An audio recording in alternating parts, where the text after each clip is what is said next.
see what that ex-Facebook chief said? About what? From the Social Dilemma. His name's Tim Kendall. He said, a threat to democracy that could lead to civil war.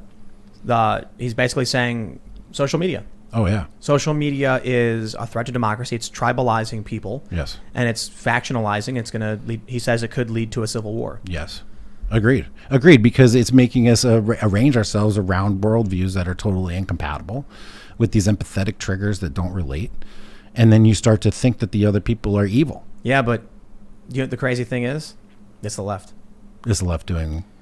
So it's really funny to have a conversation where you're like, you view the other as evil, right? Yeah. Because the left certainly says the same things about the right, but I kind of view it like light and dark, bizarro and normal or whatever. Yeah. The left is a bizarro reality. Right. They believe fake things like Russiagate. Yeah. They ignore real things like the Hunter Biden scandal. They Correct. believe the Hunter Biden scandal is fake, even though there's photos. So what do? They have to censor the information. Otherwise, people will realize they're in bizarro world. This is the key takeaway from the Hunter Biden thing. Who is changing the rules of the game? That's how you know who's losing. Mm-hmm. Yeah. They're losing, so they have to change the rules of the game. Every single time. Change the debates. election. We got to change the election. Yep. We're going to do mail-in voting. Got to change the Supreme Court. Dude, I love. You know why I really love the mail-in voting thing? If the Democrats just listened to Trump, they would have been way better off. Now they're in serious trouble. Serious trouble. The Atlantic wrote about this. Mail-in voting has a high margin of error. Yeah. And now the Democrats have gone all in on it. Yeah. And they're going to get disqualified. So ridiculous. So many. Yeah. We're looking at people with like cognitive dissonance, and then they've formed now what's known as like the crazy alt left. These people that are like just unable to see reality when the emails are there, and you see, Yes. oh, the new information violates my past belief in what reality is. It's actually, there's a really, really easy way to break this down. You want to know how you're in the real world? You can say the Klan, white supremacy, and neo-Nazis are despicable and disgusting, and so is Antifa. There you go. Right. The left can't do that. Right. Now, they'll say things like, oh, I condemn all violence. Say Antifa. Well, Antifa's a myth. Right. That's what Nadler said. Why is it... Condemn Black Lives Matter extremists. Praise the good, peaceful Black Lives Matter protesters. They can't do it. Cannot do it. Okay, I am not advocating violence. I don't advocate violence, but the United States was formed on a violent revolution, and if we hadn't gotten, We didn't start if the they fight. hadn't gotten violent, it wouldn't have happened. We didn't start the fight. Well, We ended it. I mean, whoever started it, what British started did. a gunshot, shot heard around the world. No, that's civil war. It was, was it the I thought it Boston was a home Massacre? It was a run. siege Was of the a Boston, fort. the Boston Massacre? Boston Massacre is when it really started to tick up. Yeah. When the British tried seizing the weapons from the colonists. And But they got Thomas off, though. fired John back. Adams. Yeah, they did. And then people started fighting back. So- So Adams. we're So, listen. We're Police brutality. People are fighting back. I mean, it's like I don't No. condone the behavior, but Tiananmen Square. Could the people have overthrown the Chinese Communist Party without becoming violent against them? Obviously not, because the But Chinese rolled in with you're tanks. talking about fake news. Yeah. The police brutality narrative is fake. I agree with Fake. you. It's different than being run by a king. It's totally different. There are instances of police brutality. Police brutality is a very serious problem when it occurs, and these cops should be arrested. There's also a problem with cops lying to protect each other when they do commit crimes, but there is not some widespread group of like secret police who go around hunting down minorities like they've literally been saying. Right. There were, according to the Washington Post, tracking 13 unarmed black men who were shot and killed last year in the United States out of 375 estimated police interactions. That is a ridiculously fake narrative. When a cop shoots somebody and kills them, it should be investigated, and we should treat it very, very seriously. I'm not a big fan of the idea of qualified immunity, and I believe we need police reform. I believe we need criminal justice reform. I believe the drug war has failed. Yes. But to go around now saying abolish the police, dismantle the police, and we're defending ourselves because you saw fake news is not the same thing as defending yourself from the British I'm Empire. not in a place where I think that we need violence to right the situation. I don't think it's that bad. Well, I mean, look, you look at these lunatics in Michigan. Well, hold on. I do not advocate for violence either. However, at some point you need to understand that you're in a burlap sack and you're either the mongoose or you're the king cobra, and which one of you is coming out of that sack. And that's what I'm starting to feel like, is like, okay, I don't want to have a fight, but like, dude, they're not stopping. Like this thing is just coming at you. It's like a zombie. What are you going to do? This is the question I was asking before, and I said, what do you think comes next? Yeah. If you have Twitter and Facebook shutting down one of the oldest newspapers in the country because it proves Joe Biden is a lying, corrupt piece of human garbage because they want him to win. What happens when that lying, corrupt piece of garbage actually wins. And then does something horribly corrupt and terrible and nasty, they're not going to report it. Obviously, they're going to hide it. Listen, it doesn't prove it, but it is evidence. I'm saying if it does. Like, I'm being more figurative and bombastic. So what I'm saying is, if you're on the right, and the perspective of people on the right is that it proves it. I didn't, like, in my segment, I actually said, here's the argument from the left. They're arguing that opportunity doesn't mean he actually met them, but that's ridiculous. So listen, if Joe Biden said, I never talked to my son about this, and then an email comes out saying, I met your dad and I work for Burisma, sounds like he's lying, right? So media has been intervening the whole time, lying, fake news, ridiculous. Remember when ABC edited the footage of Trump to make it seem like he was throwing the fish food in? Oh my God. Yeah. Seemingly ridiculous and innocuous things that are so insanely or the paper fake. towels or whatever. Yeah. It's fake. So you're being lied to. They're cheating, they're manipulating, and now they're straight up saying, you know what? The New York Post published this story, which is a huge expose, makes Biden look bad. Shut it down. Shut it down. Because we don't know where it came from? No, That's come what on, their dude. argument. But that's the That's Twitter what argument. they're is saying. bullshit. Because they can't confirm how they got it, they're not allowed to That's show ridiculous. it? That's Well, not that's true. what Twitter said, no. right? The story confirmed where they got it. They got it from the hard drive of a repairman who was given the Wasn't laptop. the Twitter terms of service that if they produce a story without evidence It was of hacked where it came information. from? They definitively said it was something it was not. They are lying. Yeah. Hands down, lying. The guy from Facebook who announced the censorship worked for the Democrats, the DCCC. And he straight up says, we're suppressing this. So I'm telling you, man, from the perspective of the right, I feel like we're sitting on a powder keg. And the only thing that can happen is that it happens. The powder keg go boom. No, no. Oh. No? No. The only thing that can happen is that the Democrats win, they take over, a corrupt government ensues, the cronies continue enriching themselves while selling out our government and our country and our manufacturing base, and that's the end of it. So here's why this is a really big deal. We are on the cusp of having technology that is capable of silencing all of us automatically and then doing it in a way that almost can't be stopped. And so if the wrong people get the technology, they're able to create what John Robb calls the long night. Okay, it's happening. Imagine you live in Hong Kong and you're a pro-democracy person. Yep. You're definitely experiencing the long night now, right? They facial recognition, track you everywhere you go, social credit scores, whatever. Those people, pro-democracy folks in Hong Kong, they're in big trouble, right? What happens if that happens here? They have control of social media. They have control of our networks, communication, technology. They can change the laws. They can implement their AI. All of a sudden, you can't do anything on the net at all, ever, period, done. Finished. It's already happened to a lot of people. It's half happened to me, but I fought back. Luckily, I Look, could. Did Enrique tell the story about MailChimp? I think so. Oh, yeah. they cancel everybody. No. Enrique didn't have a MailChimp. No, He never didn't. had Yeah. one. And the leftists complained, and MailChimp claimed they banned him, but he never had an account. Literally didn't They have an account. lied Wow. to just say clout. they did it too. For clout. Yep. We need So an it's alternate Black Mirror, system, dude. yeah. We're building an alternate system. That's what the liminal order is, the alternate system. It's information militia. That's what we call it. Info militia is our job. We serve our members. We go out, we find information, we synthesize Now it. the media is going to say Jack Murphy's self-proclaimed militia. Militia. I'm not even kidding. Information. Doesn't matter.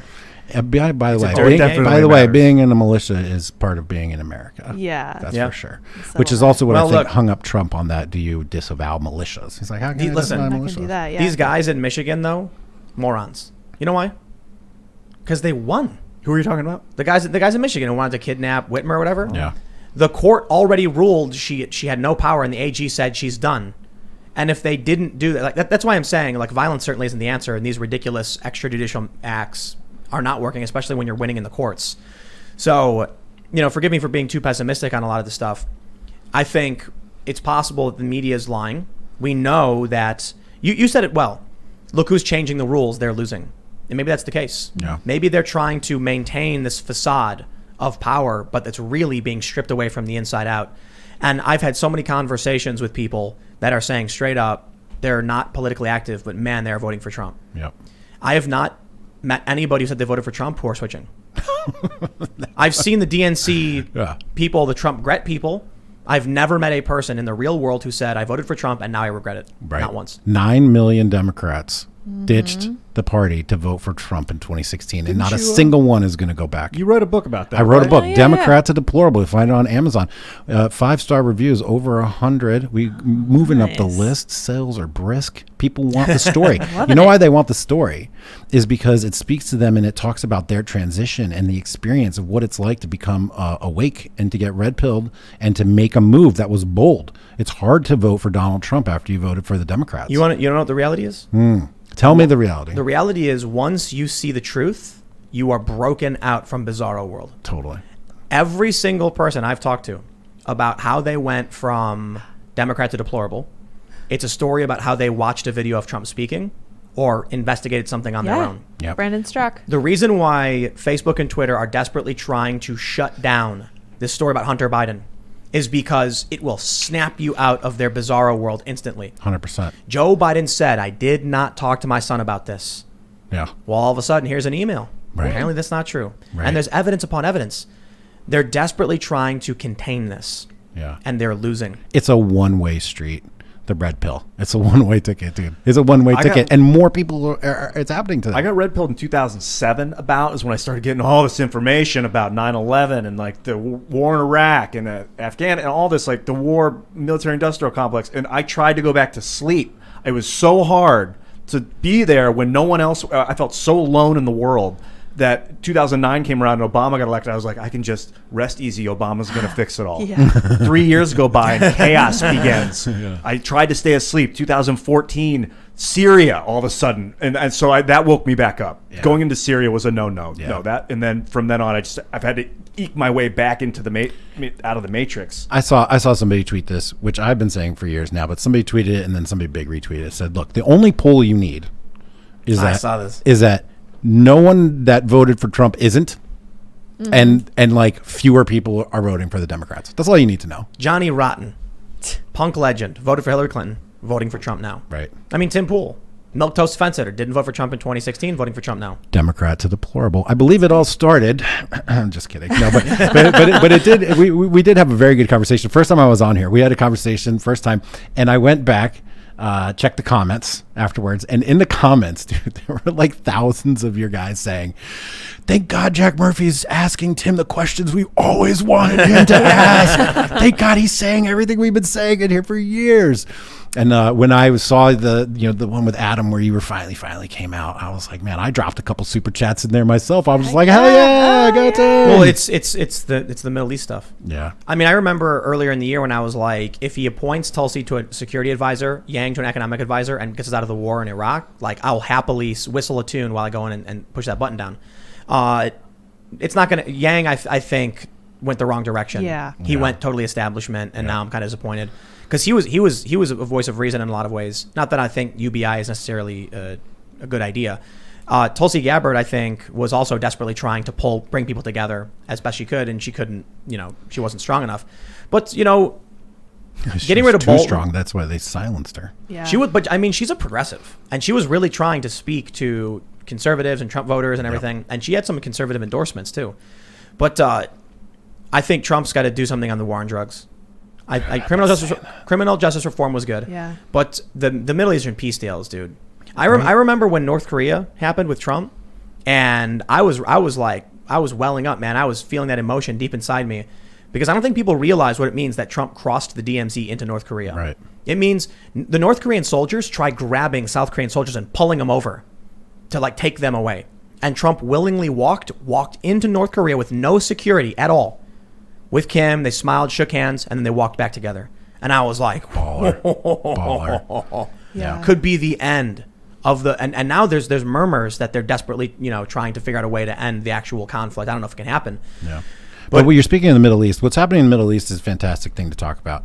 I just had Dave Raboy on, a Middle East specialist, and he was telling me that what's happened in the Middle East is a rise of a new nationalism, okay? Like these Arab states, they're nationalist states. They want to take care of themselves. They want to do what's right for them and their people.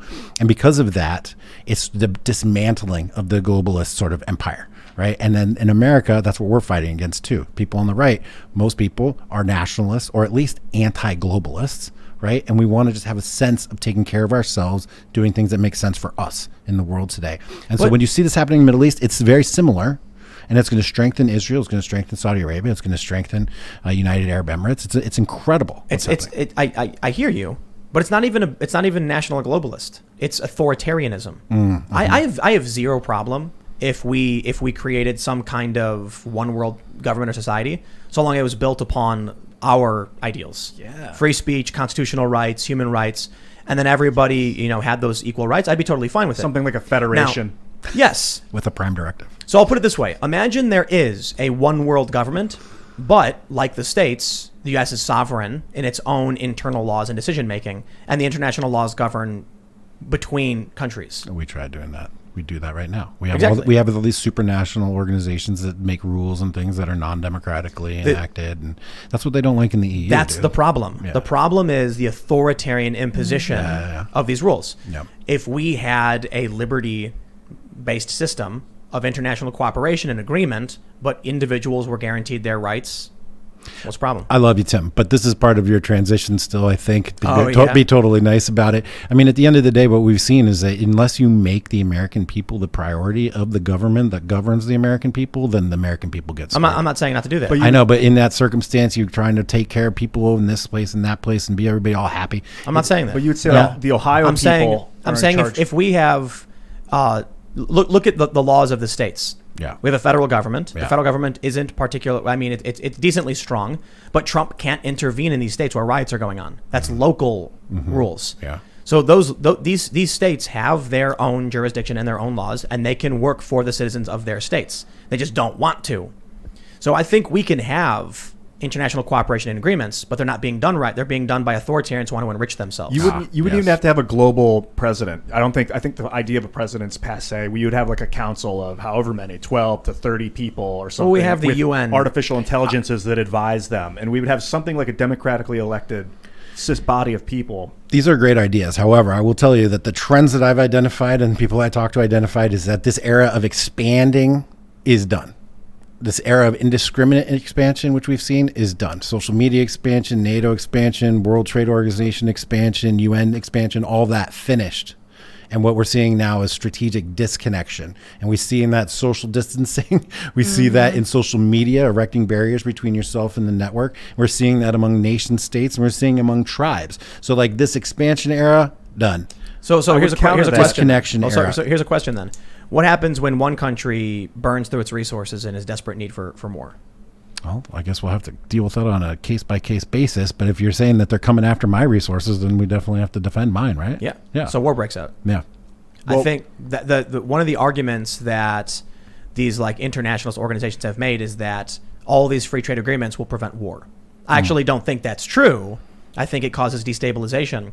I think there's a way you can come about making sure it is seriously challenging. This is a phrase they used to have. I mean, like I said before, I went to Georgetown School of Foreign Service and I've studied international affairs and international economics. And what they call that is the embrace of death. And what they mean by that is let us embrace you. We'll trade with you. We'll give you our culture and stuff. And then hopefully that'll kill your authoritarian impulses. It'll kill all of your human rights violations. It does not work. Does not work. We trade with China. It's not preventing a conflict with China. In fact, what we've done is completely enrich them. They are a mercantilist nation who are out there trying to collect as much money and assets as possible. And here we are just with our deficit, just sending them assets. It's probably both because we've been able to unify with Mexico and Canada in a way that wasn't in the past. Well, Trump actually fixed that. I think, it's language NAFTA fixed bad. it in a lot of ways too, being able to communicate. But I think the neural net, speaking of communication, is actually going to push things towards expansion. So the Borg. Yeah, well, there will be no war if like everyone's working for the collective. It doesn't have unless to be you like decide the not Borg, to work for the collective. But that we're breaking down into tribes, I don't think is actually going to continue. It does seem like we're kind of, imploding or tribalizing. Expanding. Yeah, we're tribalizing. Yeah. But with this neural net and the internet, it just we're so connected. Every human. I don't think so. I think what's happened with Twitter and Facebook and YouTube is that people can now express their opinions on grand scales, revealing which tribe they were in or what ideas they held. Yes. Normally, the guy sitting in his kitchen would be watching CNN and he'd go, this guy's a moron. But who would he tell? Nobody. Right. So imagine this. If we all got Neuralink, Elon Musk's brain connection thing, and then clicked in to this like internet where you can just think and see what people are thinking, whatever they decide to put out, it would be Twitter on crack. Yeah. It would be like you'd immediately dude. know everyone you hate. Yep. You'd learn all of these things you hate about them. Twitter, it's like you could be friends with somebody, 10 years like before Twitter, and you'd hang out because of your shared interests. Dude, you want to go to the game? Then one day, Twitter comes out. Now that person says, you know what I can't stand? Pepperoni pizza. And you're like, whoa, pepperoni pizza is my thing. Right. And all of a sudden you're like, bro, are you an anti-pepperoni pizza guy? You're into pepperoni? Dude, and they start fighting. And Do you think tribalism is the natural order State of humanity? Yeah. I mean, well, All right, it- so I got a couple of things to say here. Game A is the way that we've organized our societies in the beginning. Small tribes, 30, 150, 200 people. And we've now extrapolated that societal arrangement to where we are today. That's why it's not working. Okay. And the second thing is when you talk about social media being the thing that's going to kill us, basically, civil war, whatever, the reason is because it breaks down social cohesion. So we use narratives. The reason why we are in tribes is because we have shared imagined stories, shared imagined orders that we believe in and we belong to. And I know in your imagination, we agree, right? And when there's only one person telling you what that story is, it's very easy to have cohesion. So when Walter Cronkite is up there just talking to the entire nation at night, everybody's watching him, he can tell you the story. We all believe it or maybe not, but at least we have a social cohesion around that story. We had one to many. Now we have many to many. Right? We have everybody talking. We have every story possible, every narrative possible. And so people are finding the narrative that fits best with them and their physical makeup, chemical makeup, history, genes, culture, whatever story works with them. And so now you've got in your imagined order, your brain, you are now in a tribe with a guy that believes that same story. And so what happens when there's more than one story? There's 1,000 stories. There's 1,000,000 stories. So now we have 1,000 or 1,000,000 imagined orders. And therefore now we have 1,000,000,000 tribes. So it's a language control thing. It's a mental image thing. It's a imagined order in your brain. Now it can be anyone out there if you just find the one that feels right, that just fits with you. And this is why they create like fears of like aliens have come or there's an asteroid. They'll try and scare the human race into believing in one great thing because fear is an easy way to create a narrative. I mean, it would rallying be everybody unifying. around a cause. Yeah, it would definitely be uniting if we had a common enemy like that. I was so surprised with the pandemic that people didn't unite more. There was a brief moment. Yeah. There was a brief moment in March where it almost felt like that, where the Yeah. pandemic was going to be the thing that like brought us together. But it turned out there was so much lies and misinformation, control, and whatever else that it just by April that was done. I got an idea. What if we work together to stage a fake alien invasion? We can't talk about You it. already on let the air. cat out of the Come on, bag. man. Giant squid aliens. I'm and in. Let's and do then, it. Let's do it. We'll put it on TV, and then it'll end all war and I think, conflict. Yeah. what's his name did that? The War of the Worlds? Yeah, Ozzy H.G. Oh, yeah, Wells. that didn't go Yeah. well, did it? Yeah, great radio broadcast from the 30s, I think it was. I was right. The referring to next show, Watchmen. dude. The next show, we just There's aliens. live. We just play it live, straight, Yeah. totally straight, 8 p.m. And we'll have the cameras go out. Oh no, what's happening? Oh, aliens! Oh, we're being aliens! attacked by. Oh, Oh no! Oh, Jack! Oh, they're abducting him. I mean, oh, the crazy heavens. thing is there could be aliens and we could be in trouble. So we should probably live like that. There could be an asteroid that could smash into Earth and destroy it should if not we're live not like aware of this. it. So we should live like that. Yeah, but your solution to the asteroid problem is a giant microwave cannon. No. I'm talking infrared lasers. need You're to- wrong. You have no idea what you're talking about. Spray water into the atmosphere as a sphere around the Earth and then charge it Yeah. with an electrical current so it deflects the asteroid. No, because the energy would still transfer into the particles and then push Earth out of its orbit. You're so dumb. Gotta Ian. move it faster, Tim. I'm Can- looking listen, forward to Lydia, the help me.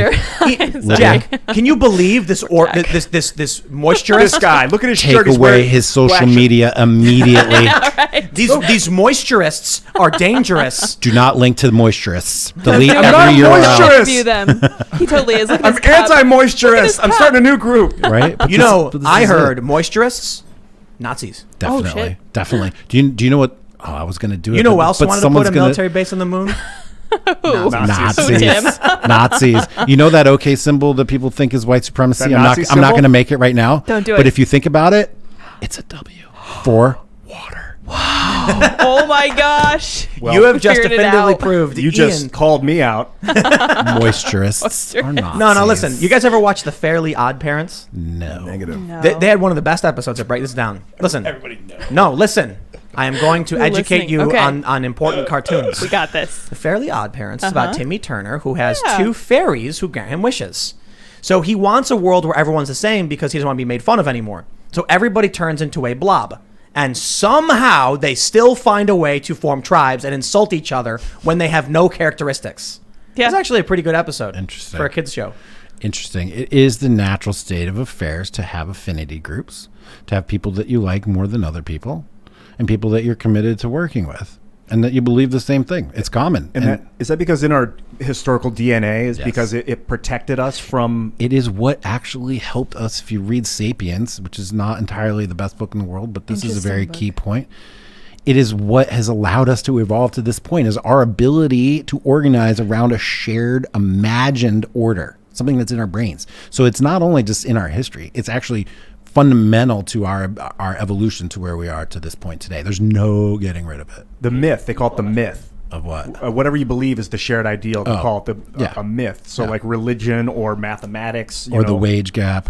Yes, Yeah. or the wage gap. Exactly. So By the way, I write a lot about shared imagined orders and the fundamental myths of the left in my book, Democrats are Deplorable, on Snap. Amazon. Oh, look at that. That On was smooth. Amazon. have you done a Like book that. on tape with that? I have, as a matter of fact, and my Audible release is going to be as soon as they approve it. It's been uploaded. Audiobook is forthcoming any minute. Check my Twitter feed, Jack Murphy Live. Oh, cool. Go subscribe to my YouTube page. You guys are watching this on YouTube, right? Yeah. Oh my God, go subscribe. Oh, Jack snap. Murphy Live. We're going live tomorrow at 11 Did a.m. you with John narrate it? Robb. I did not I'm actually. not listening then. I did I not. want to. Thanks for checking out this clip from the Timcast IRL podcast. We do the show live Monday through Friday at 8 p.m. So come back to check us out when we go live. Don't forget to subscribe, hit the like button, hit the notification bell, and we are also available on all podcast platforms for free if you want to listen to us there. Thanks for hanging out, and we will see you all next time.